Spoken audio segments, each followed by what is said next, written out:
Ang intense ng mga kaganapan ngayon sa abot kamay na pangarap sapagkat magmamakaawa si Zoe kay Giselle dahil sa nabuking na nga nito ang ginawa niya kay Don Pepe.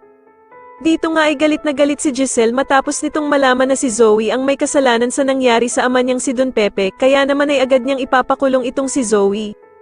Samantala ay susugudin nila Doc Robert at Giselle ang bahay ng bruhang si Moira para hanapin ng ebidensya, subalit sa kasamaang palad ay hindi nila makikita ang sapatos na hinahanap nila.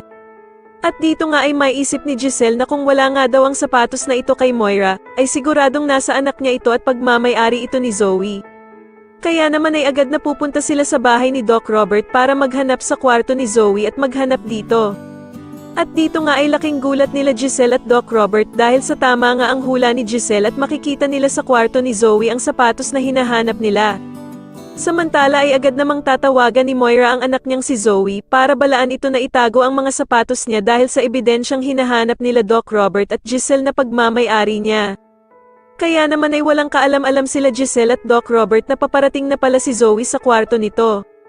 Pero huli na ang lahat dahil sa maaktuhan ni Zoe sila Giselle at Doc Carlos na hawak-hawak na ang kanyang sapatos.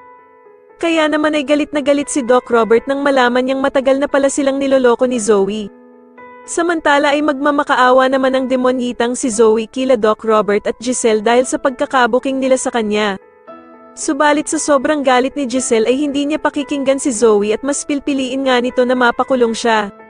Sa tingin niyo magawan pa kaya ito ng paraan ng bruhang ina ni Zoe na si Moira o tuluyan na silang makulong na mag-ina? Mas lalo na nga talagang nagiging exciting ang mga susunod na kaganapan, kaya naman ay mas lalo pa nating abangan ang mas lalong gumigandang abot kamay na pangarap. Maraming salamat po sa inyong panonood at sana po ay masubscribe niyo ako. Maraming salamat po.